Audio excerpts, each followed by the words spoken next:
हरे कृष्ण। एक धनवान सेठ था।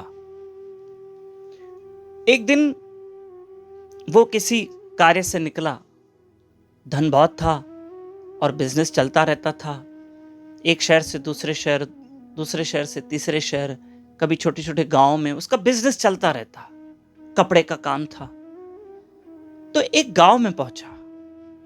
वहां पर उसकी सगी बहन रहती थी, लेकिन वो एक छोटे से मकान में रहती थी। अब ये जो धनवान सेठ था, इसका अपनी बहन से कोई खास रिश्ता नहीं था, क्योंकि इंसान को ना कभी कभी धन का बहुत अहंकार आ जाता है। और कई समय से वो अपनी बहन से कभी मिला भी नहीं, न कभी हालचाल पूछा।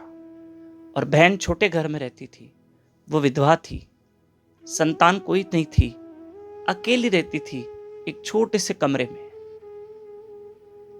अब इस धनवान सेठ ने सोचा कि ये तो वही गांव है जहां मेरी बहन रहती है। अब आया भी हूं, किसी सिलसिले से यहां आया हुआ हूं, तो चलो अपनी बहन से मिलते जाता हूं। कई वर्ष हो गए मैं अपनी बहन से मिला नहीं हूं। कभी कभी धन दूरियां पैदा कर देता है। हाँ, तो ये जो धनवान व्यक्ति था, कई वर्षों से वो अपनी बहन से नहीं मिला था। अब चलो इस गांव में आया हूं, इस गांव में मेरी बहन रहती है, तो उससे मैं मिलते चलता हूं। शाम का समय था। पूछते पूछते वो अपनी बहन के घर में पहुंचा। अकेली रहती थी। और जब बहन ने अपने भाई को देखा, तो उसके आंख में आंसू आ गए। उसको विश्वास नहीं हो रहा था कि मेरा भाई मेरे घर आया। याद रखना, हम छोटे भाई बहन होते ना, छोटे होते ना, तो बहुत लड़ते हैं भाई बहनों से। होता है ना, घरों में अपने देखा होगा, छोटे होते खिलौनों पे लड़ रहे हैं छोटे छोटे। लेकिन बड़े होकर जब बहन शादी करके जाती है ना, तो फिर हमने देखा भाइयों को भी रोना आता है। इवन यहां तक कि हम छोटे थे तो भाई बहन आपस में खिलौनों के बात पे, इस बात पे थोड़ा लड़ते थे। लेकिन जब बहन की विदाई हो रही थी ना, तो मैं बहुत रोया था, बहुत रोया था। ये सबके साथ होता है। याद रखना, रिश्ते होते तो बहुत मजबूत हैं। क्या कहा सुन लेना, रिश्ते होते तो बहुत मजबूत है, पर जीवन में कुछ ऐसी चीजें आ जाती है जो रिश्तों को कमजोर कर देती है। जब स्वार्थ आ जाता है रिश्तों में, तो रिश्ता कमजोर हो जाता है। जिस रिश्ते में जितना प्रेम होगा, वो रिश्ता उतना मजबूत होगा। जिस रिश्ते में जितना स्वार्थ होगा, वो उतना कमजोर हो जाएगा। हमारे गुरु महाराज समझाते हैं। तो अब भाई अपनी बहन के घर में गया और बहन बहुत रो रही थी। जब भाई उस घर के अंदर गया, तो देखा घर बहुत छोटा है। उसको देख के हैरानी हो रही थी कि मेरी बहन कैसे रहती होगी। खैर, बहन ने भाई के लिए भोजन बनाया, भाई ने खाया और भाई को कहा आज की रात यहां रुक के जाओ।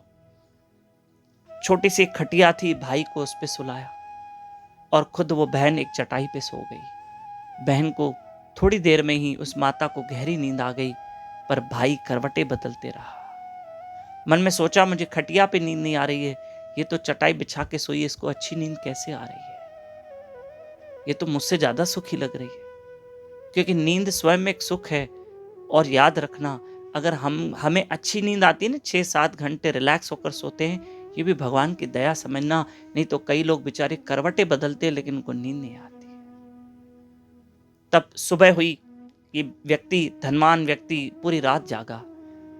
अपनी बहन से पूछा, बहन, ये मैंने देखा कि तुम्हें बहुत अच्छी नींद आ गई थी, तो उसका कारण क्या है? तो बहन ने कहा कि भैया, मेरा दिनचर्या देखो, आपको समझ में आएगा कि मुझे रात को अच्छी नींद क्यों आती है। वो भाई एक दिन वहां रुका, बहन का दिनचर्या देखा कि बहन क्या कर रही है। कबूतरों को दाना दे रही है, गाय को रोटी दे रही है, नाम सिमरन कर रही है, सिलाई मशीन चला रही तो प्रभु को याद कर रही है, प्रभु को भोग लगा रही है, और पड़ोस के कुछ लोगों को बिठा के सत्संग कर रही है। समझ गया कि शांति और सुख का साधन तो यही सत्संग, कथा, कीर्तन है।